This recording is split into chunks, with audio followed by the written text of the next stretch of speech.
एक समय की बात है, एक गुरु और एक शिष्य किसी गांव से गुजर रहे थे।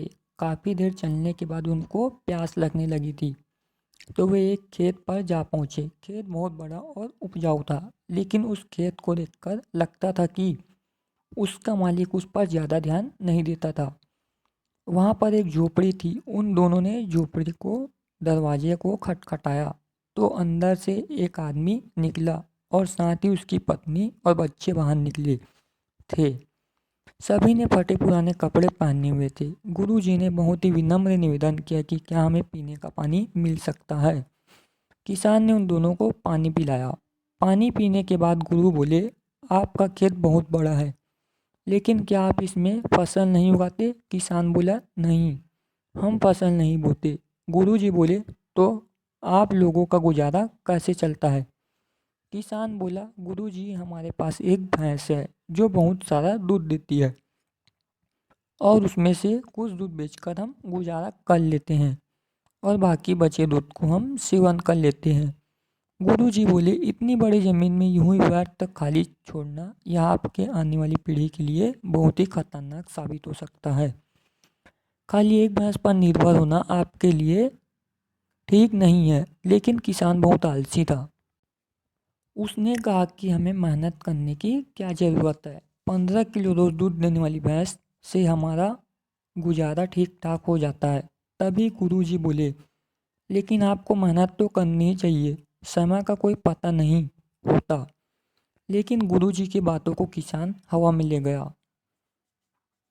अब शाम हो चुकी थी और देर भी काफ़ी हो गई थी, तो गुरु और शिष्य ने कहा कि आज की रात हम लोग यहीं पर बिताएंगे और सुबह जल्दी यहाँ से प्रस्थान करेंगे। यह कहकर गुरुजी ने उस परिवार से वहाँ रुकने के लिए अनुमति मांगी, और किसान की हाँ करते ही वह दोनों वहीं पर रुक गए। फिर आधी रात को गुरुजी ने शिष्य को जगाया और बोले, चलो हमें इसी वक्त यहाँ से आगे के लिए निकलना है, और साथ ही इस परिवार की भैंस को साथ लेकर कहीं जंगल में छोड़ देते हैं। शिष्य को अपने गुरु की बात का आश्चर्य हुआ, क्योंकि जिस गुरु ने उसको सही मार्ग पर चलना सिखाया था, आज वही गुरु किसी के साथ बुरा करने को बोल रहे थे। लेकिन क्या करे, गुरु आखिर गुरु थे, इसलिए उसे गुरु की बात को मानना ही था। फिर वह दोनों उस आदमी की भैंस को लेकर जंगल की ओर चल दिए, और उस भैंस को काफ़ी दूर जंगल में ऐसी जगह छोड़ दिया जहाँ से उस भैंस का वापस आना नामुमकिन था। इस घटना के बाद शिष्य का मन बेचैन सा रहने लगा, और लगभग 6 से 7 वर्ष बाद जब वह शिष्य गुरु बन गया था, तो उसने सोचा क्यों ना उस किसान से मिला जाए। अब तक तो वह बर्बाद हो चुका होगा, क्यों ना उसकी आर्थिक मदद की जाए, जिससे कि उस दिन की गुरुजी के द्वारा की गई गलती को सुधारा जा सके। वह शिष्य उस किसान की मदद करने के लिए निकल पड़ा, और काफ़ी देर चलने के बाद वह किसान के घर पर पहुंच गया। लेकिन वहां पर पहुंचकर वह शिष्य बहुत ही ज़्यादा आश्चर्यचकित हो गया। जो खेत खाली पड़ा रहता था, वहाँ उसने बहुत ही हरियाली देखी। एक तरफ गेहूं की खेती, तो दूसरी तरफ बड़े बड़े फलों के पेड़ लगे हुए थे, और साथ ही में एक अच्छा सा बड़ा सा घर बना हुआ था। यह सब देखकर शिष्य ने सोचा कि लगता है वह किसान और उसका परिवार उस भैंस के चले जाने के बाद सब कुछ बेचकर चले गए हैं। तभी यह सब सोचकर वह शिष्य वहाँ से वापस जाने लगा। लेकिन अचानक ही उसने उसी किसान को देखा, जिसके घर में वह गुरु और शिष्य रात में रुके थे। तभी उस शिष्य ने किसान से पूछा कि अब आपकी जीवनी कैसी चल रही है, और अब आप क्या काम कर रहे हैं? क्या आपने मुझे पहचाना? कई साल पहले एक रात मैं और मेरे गुरुजी आपके घर रुके थे। तभी किसान मायूस होकर बोला, हाँ, कैसे भूल सकता हूँ। उस रात को जब आप दोनों बिना बताए यहाँ से चले गए थे, और साथ ही उस रात हमारी भैंस भी ना जाने कहाँ चली गई थी, और आज तक वापस नहीं आई। काफ़ी दिनों तक हम इसी बात को लेकर परेशान रहे कि अब घर का गुजारा कैसे चलेगा, और कुछ भी समझ में नहीं आ रहा था कि अब हमें क्या करना चाहिए। और कई साल खाली बैठकर एक भैंस पर ही निर्भर रहकर हम सब बहुत ही ज़्यादा आलसी हो गए थे। लेकिन तभी मुझे तुम्हारे गुरुजी की याद आ गई।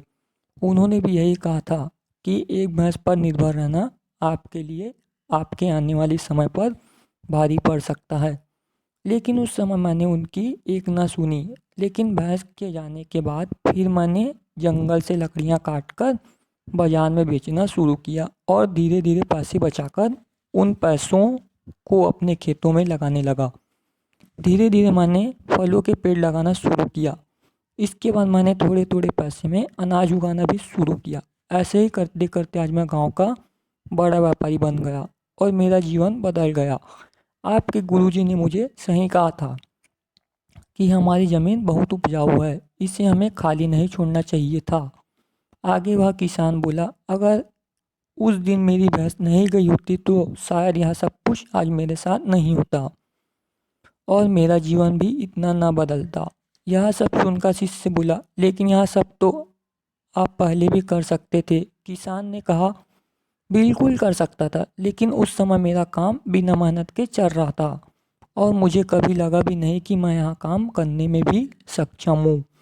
इसलिए मैंने कभी कुछ अलग करने की कोशिश भी नहीं की थी। लेकिन जब मेरे पास कोई और चारा नहीं तो मुझे लगा कि मुझे कोई और दूसरा काम शुरू करना चाहिए जिससे कि मैं अपने परिवार का अच्छे से पालन पोषण करूं। तब मैंने अपने मन में ठान लिया कि अब जो भी कुछ करना है और जो भी करूंगा पूरी मेहनत से करूंगा और पूरी ईमानदारी से करूंगा। इसी तरह आज मैं सफलता के इस मुकाम पर हूँ। कहानी से सीखो दोस्तों, कहीं आपकी ज़िंदगी में इस भैंस की तरह कोई रुकावट तो नहीं है जो आपको एक अच्छी ज़िंदगी जीने से रोक रही है। अगर आपको ऐसा लगता है तो आगे बढ़ने की हिम्मत करिए और कुछ अलग करके दुनिया को दिखाइए, क्योंकि हर किसी इंसान में कोई ना कोई हुनर ज़रूर छिपा होता है। बस ज़रूरत है तो अपनी हुनर को बाहर निकालने की, उसे पहचानने की।